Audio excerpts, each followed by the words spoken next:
Hey everyone, and welcome back to the AnzenGuard Podcast. I'm Michael Reynolds, and I'm joined today by our cybersecurity expert, Laura Wilson.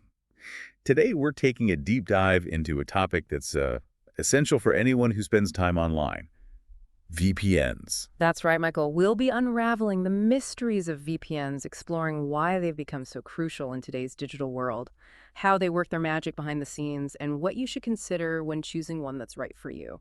Okay, so first things first, let's define what a VPN actually is. I think many people hear the term thrown around, but they might not fully understand what it means for them. You're absolutely right, Michael. A VPN, or virtual private network, is like a secret tunnel for your internet traffic.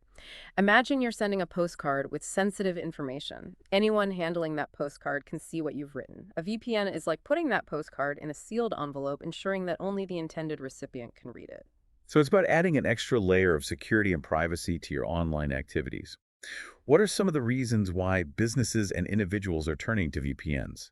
There are quite a few compelling reasons, Michael. For businesses, VPNs offer a cost-effective way to connect different offices or allow employees to work remotely without compromising sensitive company data. It's a much more affordable alternative to setting up expensive leased lines. It's like having a secure virtual bridge between locations, right? Exactly. And for individuals, VPNs are a powerful tool for enhancing privacy, especially when using public Wi-Fi. Think about all the times you've connected to Wi-Fi at a coffee shop or an airport. Without a VPN, your online activity could be visible to anyone else on that network. That's a bit unsettling. So a VPN helps shield my browsing habits, online shopping, and even my banking information from prying eyes. Precisely. And VPNs can also help you bypass geo-restrictions, those annoying blocks that prevent you from accessing certain websites or streaming services based on your location. So if I want to watch a show that's only available in the UK but I'm in the US, a VPN can help me trick the website into thinking I'm actually across the pond. You got it.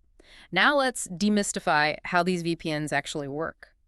One of the key elements is encryption.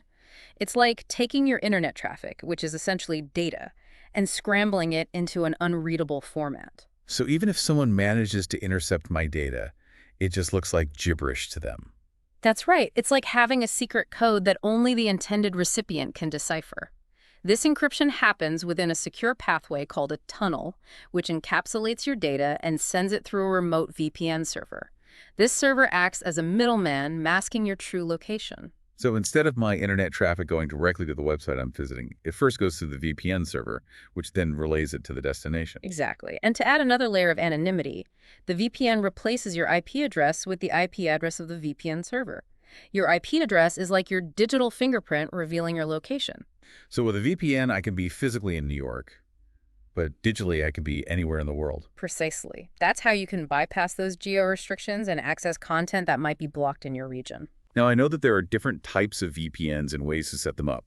Can you break down some of the technical aspects for our listeners who are curious about the inner workings? Absolutely. Let's start with VPN protocols.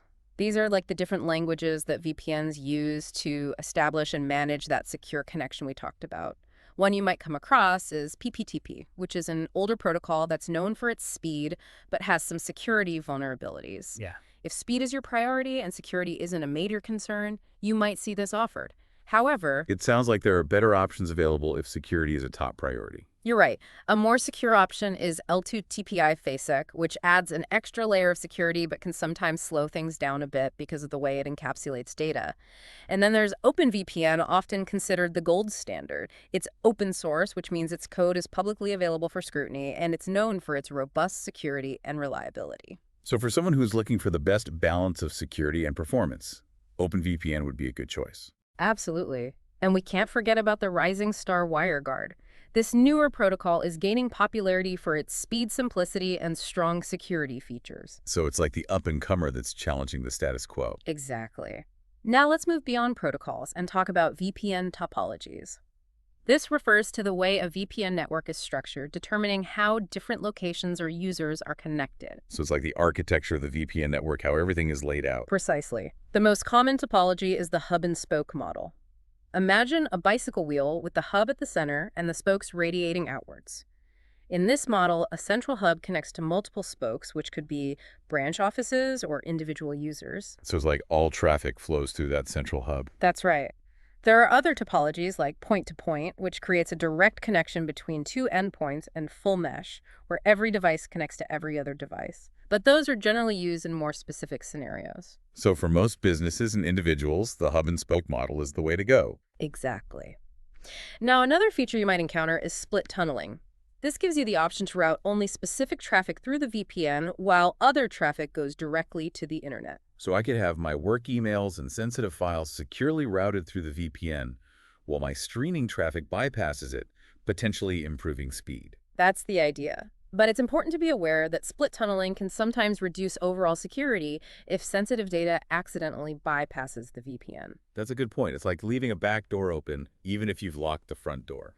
Exactly. So it's crucial to weigh the potential speed benefits against the security implications when using split tunneling. All right, so we've got a good grasp on what VPNs are and how they function. Now let's talk about choosing the right VPN. I know there are a ton of options out there, and it can be pretty overwhelming. It absolutely can. It's a bit like trying to choose a new phone. There are so many features, price points, and brands to consider. A good analogy.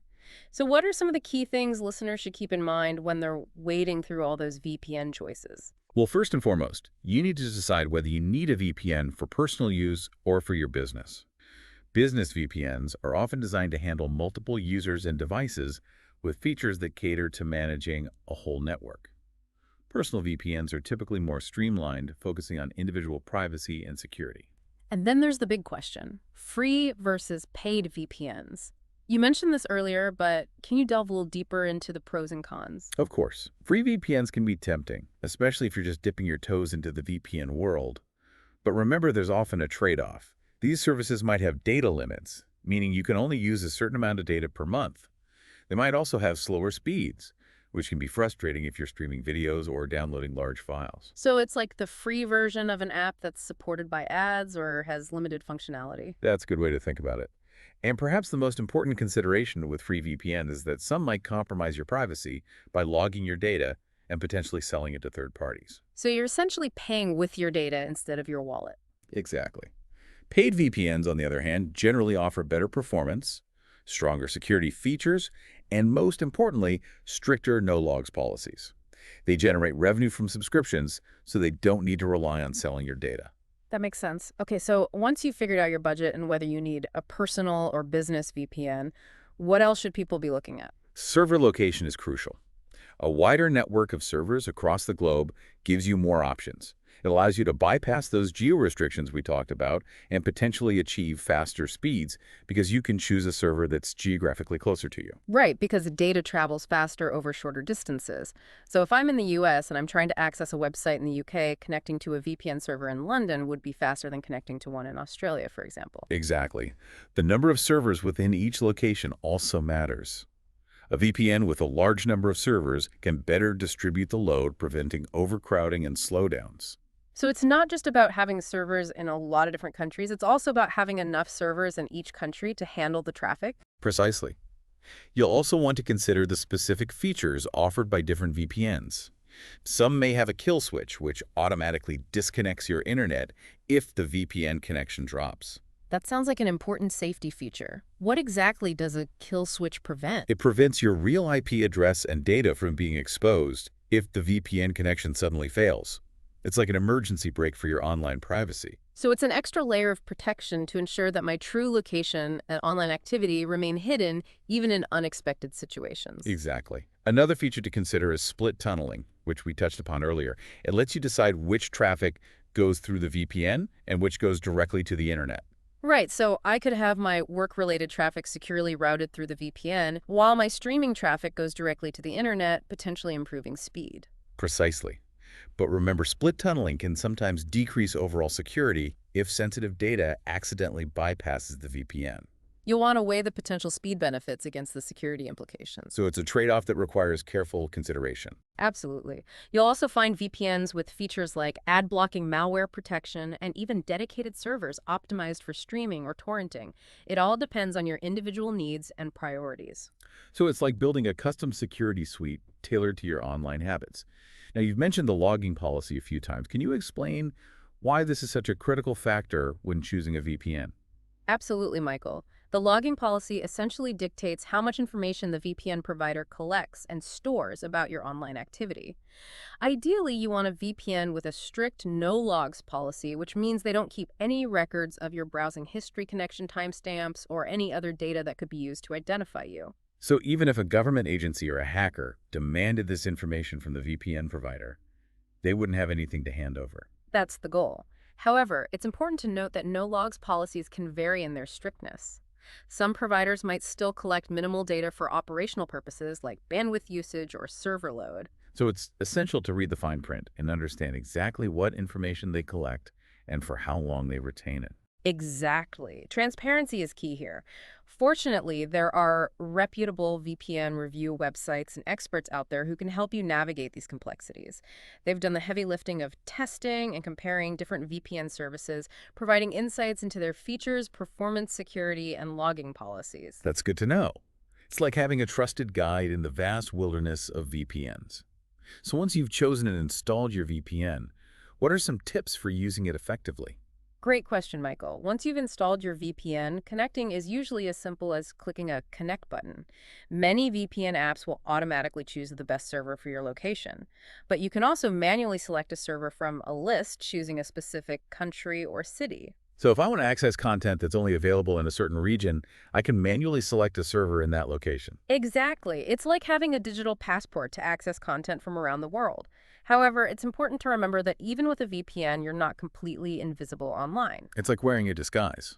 You're blending in, but you still need to be cautious. That's a great analogy. Avoid engaging in illegal activities or accessing sensitive information on unsecured public Wi-Fi, even with a VPN. And always log out of your accounts and clear your browsing history when you're done using a public computer. Good reminders. So we've covered a lot of ground on choosing and using a VPN. Any final words of wisdom before we move on to the future of online privacy? Do your research, read reviews, compare features, and choose a reputable provider with a strong track record of protecting user privacy. And always be wary of free VPNs. They might seem appealing, but often they're not worth the risk to your privacy. Words to live by in the digital age. We've explored the intricate world of VPNs, from the technical nuts and bolts to the practical considerations for choosing and using them wisely. But the journey doesn't end here. That's right, Michael. As we look ahead, it's clear that VPNs are just one piece of the ever-evolving online security puzzle. So as we look ahead, it's clear that VPNs are just one piece of the ever-evolving online security puzzle. And now it's time to shift gears and explore what the future holds for online security. We've hinted at it before, but let's delve into the realm of Zero Trust Network Access, or ZTNA. It's a security framework that's gaining traction as the next big thing in digital protection. ZTNA is a significant departure from traditional security models. In the past, security was often approached like a castle with a strong outer wall. Once you're inside the walls, you're generally trusted to roam freely. So kind of like a VPN, you connect to the network and you're in. Exactly. But ZTNA challenges that assumption. It says, hold on, let's not automatically trust just because someone or something has made it past the initial barrier. So it's more like having security checkpoints at every door within the castle, not just at the main entrance. That's a perfect analogy. ZTNA operates on the principle of never trust, always verify. It means that every user and device, regardless of location or network, must be authenticated and authorized before being granted access to any specific resource. So no more free passes just because you're connected to the company's Wi-Fi. Precisely. ZTNA continuously verifies and monitors every access attempt, making sure that only the right individuals have access to the right data at the right time. It sounds like a much more granular approach to security, focusing on individual resources rather than granting broad network access. Why is this shift happening now? It's a response to the evolving landscape of how we work and how data is stored. These days, data is often scattered across cloud services, on-premise servers, and mobile devices. We have employees working from coffee shops, airports, and home offices. The traditional perimeter-based security model, with its focus on securing the network's outer walls, just doesn't cut it anymore. It makes sense. The perimeters become much more fluid and blurry. Exactly. ZTNA adapts to this new reality by creating a security perimeter around each individual user and device, regardless of their physical location. So whether I'm at my desk in the office or working from my kitchen table, my access is continuously being verified. Precisely. Now let's explore some of the key advantages of ZTNA. One of the most significant is its ability to reduce what's known as the attack surface. Okay, break that down for me. What exactly does it mean to reduce the attack surface? It means minimizing the points of vulnerability that attackers can exploit. Instead of granting access to an entire network, ZTNA only exposes the specific resources a user needs to do their job. So it's like limiting the damage a fire can cause by containing it to a single room. A perfect analogy. By limiting access, ZTNA makes it much harder for attackers to move laterally within a network, even if they manage to compromise one device or account. ZTNA also enhances data protection by implementing strict access controls and encryption. So even if an attacker gains access to a device, they can't easily get their hands on sensitive data without the proper authorization. Exactly. Yeah. And because ZTNA is constantly monitoring user behavior and network traffic, it can quickly detect and respond to suspicious activity, potentially preventing breaches before they escalate. It's like having a vigilant security guard who's always on high alert, ready to intervene at the first sign of trouble. That's a great way to put it. Now, you might be wondering how ZTNA actually works in practice. It usually involves a combination of technologies including identity and access management, IAM systems, which verify user identities and manage their access privileges. So it's about making sure that only authorized users can access specific resources. Exactly. Another key element is multi-factor authentication, or MFA, which adds an extra layer of security by requiring users to provide multiple forms of identification, such as a password and a one-time code sent to their phone. It's like having two locks on your front door, making it that much harder for someone to break in. Exactly. ZTNA also incorporates device security measures to monitor the health of devices and detect malware or other threats. And then there's network segmentation, which involves dividing a network into smaller, isolated segments to contain the impact of a potential breach. It's like compartmentalizing a ship, so that if one part floods, the entire vessel doesn't sink. A great analogy. And then there's software-defined perimeter, or SDP technology, which creates a dynamic, invisible perimeter around each user and device, granting access only to authorized resources.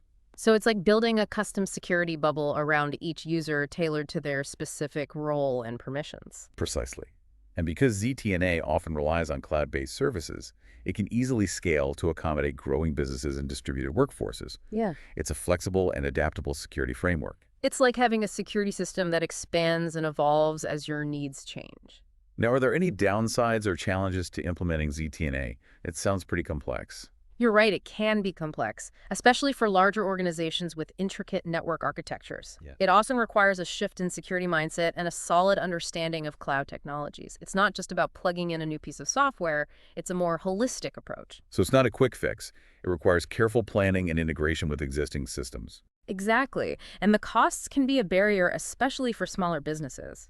However, the price of ZTNA solutions is decreasing as the technology matures and cloud-based services become more prevalent. It's a trade-off between enhanced security and budget considerations. But as cyber threats become more sophisticated and data breaches more costly, the investment in ZTNA can be seen as a proactive measure to mitigate risk. You've hit the nail on the head. It's like investing in a high-tech security system for your home. It's an expense, but it can potentially save you a lot of heartache and financial loss in the long run. It sounds like ZTNA is poised to become a major player in the future of online security. Does that mean VPNs are on their way out? Not at all. VPNs still have a vital role to play, especially for individuals who are concerned about their online activities being tracked by their internet service providers or other third parties. They're still a great tool for accessing geo-restricted content and securing public Wi-Fi connections. So they're not obsolete. They're evolving alongside these newer technologies. Exactly, and in many cases, VPNs can work in tandem with ZTNA solutions, providing an extra layer of security for remote workers or for accessing sensitive data. It's not an either situation. It's about using the right tool for the right job. Precisely. The future of online security is likely to involve a blend of technologies, each playing a specific role in safeguarding our digital lives. It's like having a team of superheroes, each with their own unique powers, working together to protect the world from evil. I like that analogy. Now, as we wrap up this deep dive into the world of VPNs and the future of online security, let's leave our listeners with a question to ponder. Okay, hit us with the big question. In a world where our digital footprints are constantly expanding, how do we strike a balance between convenience and security?